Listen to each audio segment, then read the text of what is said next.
Welcome back to the Hillbilly RV channel on a very sunny April afternoon. It was snowing yesterday and it's, I don't know, it's supposed to be like low 60s today and 80 in the low 80s by Saturday. But welcome to spring 2022 in southern West Virginia. Today we're working on this Dolphin motorhome.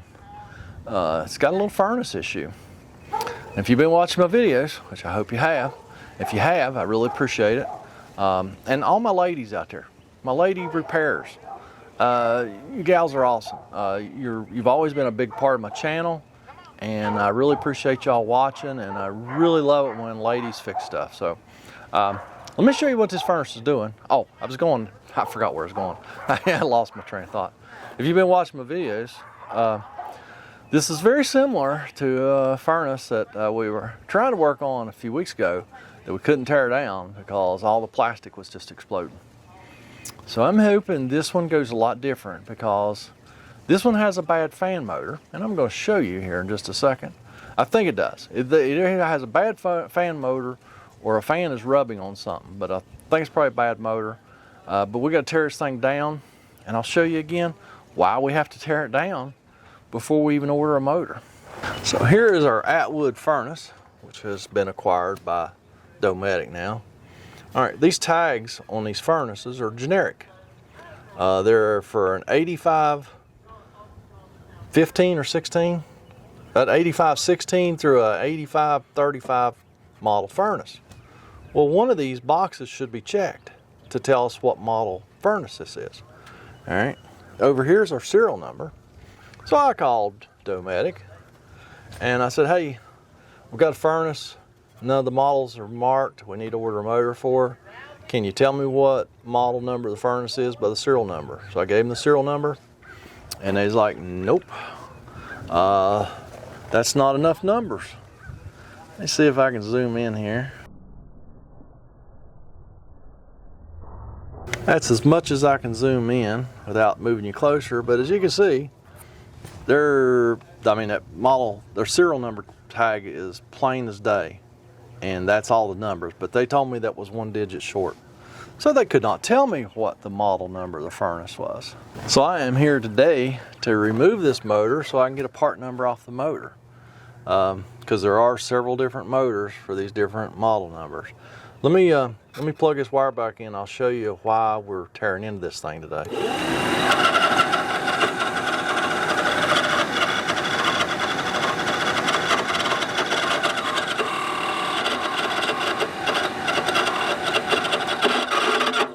Kind of noisy, eh? Yes. Well, first things first, let's see if we can get this flue out. Because remember, on that last one we were working on, we couldn't even get the flue out. Let's see how this goes today.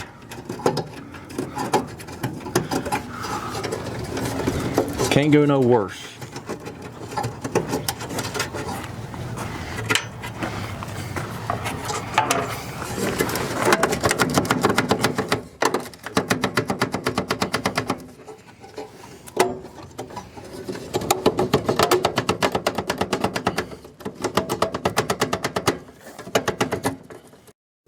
Sorry, my battery died.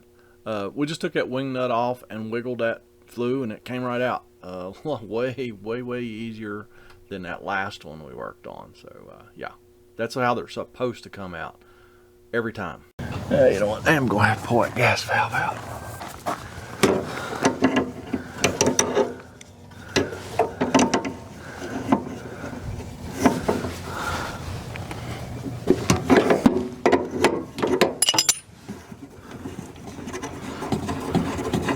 Of course, first thing we done was cut the gas off. All right, there's just a few screws to take out here. Turn that gas valve loose. There's that one there. There's like 3 of them back in here.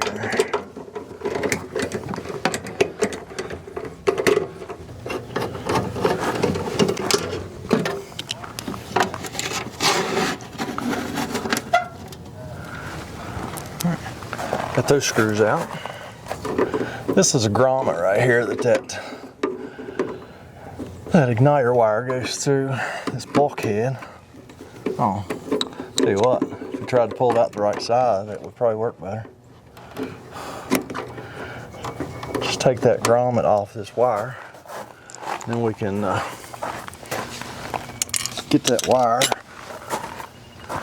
And then we got another wire that we need to unplug. This will come right off the board.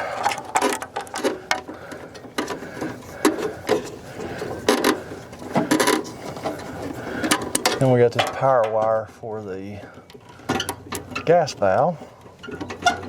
That part may or may not be a ground wire that we have to deal with.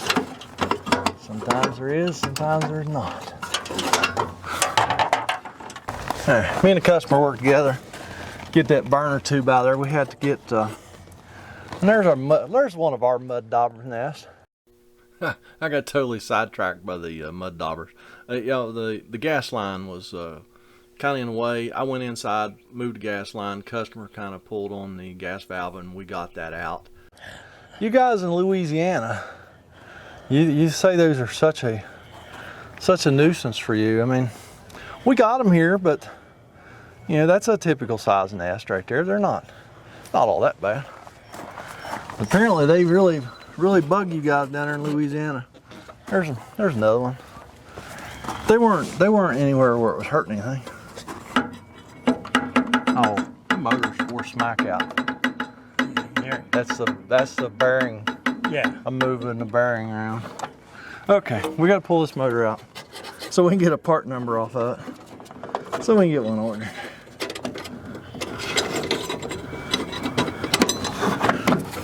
See, this is a metal fan in here, unlike that other one. It had that plastic fan.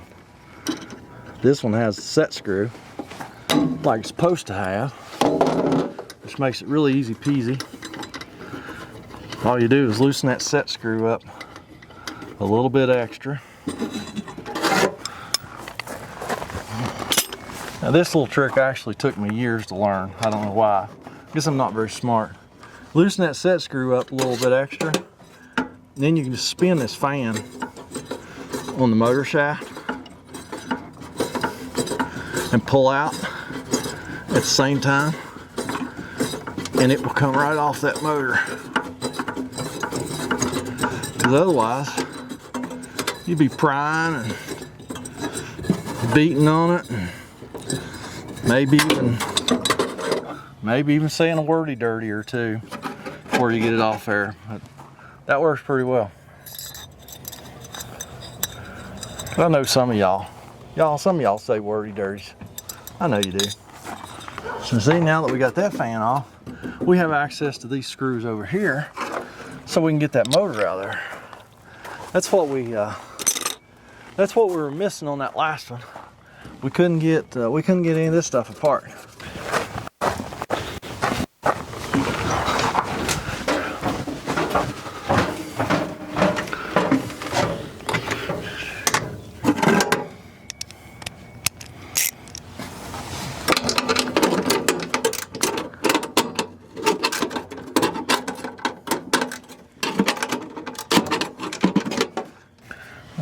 Alright, so I got these 3 screws loose. Let's go ahead and get these 4 screws out of this plastic cover over here. I hope that it's not like super fragile like sometimes they are.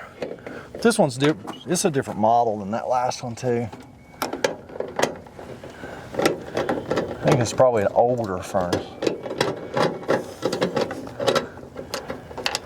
which usually means it's a better one. It's like the older they are, the better they are.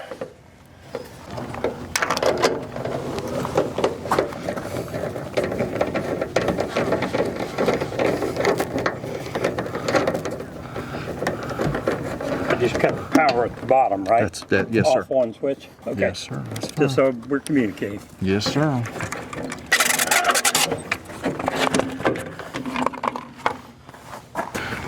All right, so we got that cover off. So now we're going to reach in here and see if we can get these 3 screws out that hold that motor in.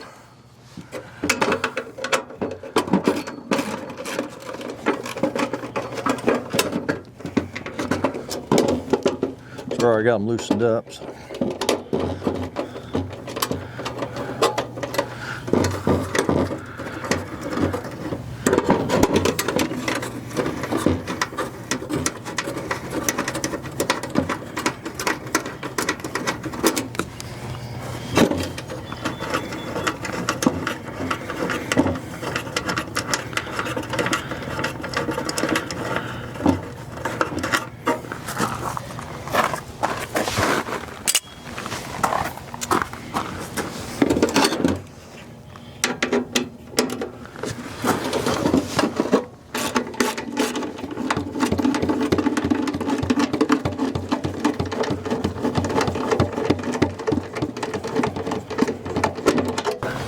So we got a ground wire for the motor, we got a hot wire for the motor, those off, and then this motor and fan all should just slip right out of here,